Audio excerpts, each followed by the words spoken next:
are dozens of recipes for baked marinated chicken out there, but this one's a little different. It uses Middle Eastern flavors, and then I also add vegetables, so when you bake it up, you've got a complete meal. If you can make the marinade the day before, you really should, because the longer the chicken sits in it, up to 24 hours, the more flavorful it's gonna be. And there are two reasons for that. One, you have the salt, and so you're gonna get this evenly flavored chicken, and you also have the acid in the lemon juice and in the orange juice, and then that helps tenderize the chicken. For this recipe, I'm gonna heat up all the marinade ingredients, and that way it starts to condense before they even meet the chicken, makes it even more flavorful. So I've got lemon juice, freshly squeezed, of course, hot pan. Orange juice, also freshly squeezed, is better. Now, I have found that red pepper flakes really vary in their intensity, so you might wanna just taste one. If it burns your mouth out, use less than the recipe says. Honey, whole grain mustard, and then salt. You need a lot of salt with chicken, especially chicken on the bone. It really takes it in. This looks like a lot, but it's just the right amount. Bay leaf, olive oil, and pepper till your arm hurts. You want it to basically reduce by half. And when it gets really syrupy, then I'm gonna mix it onto the chicken.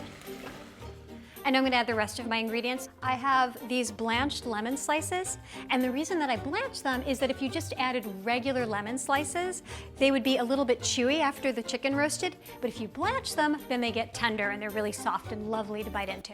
And then I have some fresh thyme leaves. Here's part of the Middle Eastern influence I was talking about. I have dates. You can also chop them up more finely if you like. And I also have carrots. And carrots are actually how I came up with this dish in the first place. I was thinking, what should I make for the Jewish holidays?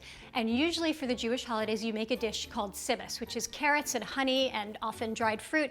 The idea is you want to usher in a sweet new year, so you want it to be a little bit sweet. And I thought, what if I added chicken to that dish and turned it into an entree? And onions.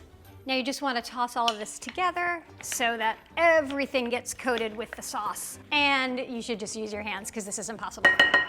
So just get in there. My hands are very clean. I just washed them and then I'm going to wash them again, I promise. And so now you just want to cover it and then stick it in the fridge for as long as you have. Even 30 minutes is good, 24 hours is best. So this goes on a sheet pan, so I get lots of surface area, and then the chicken and the carrots will get beautifully brown as it roasts.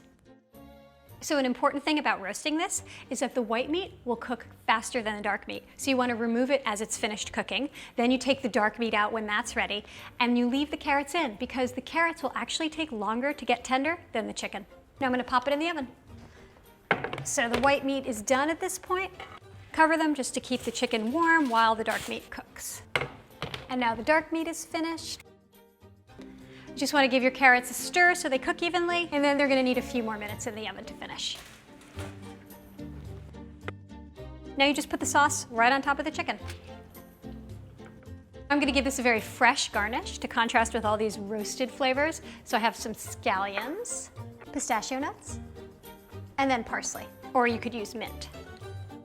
This dish is pretty terrific for the Jewish holidays, but you know what? It's great all year long.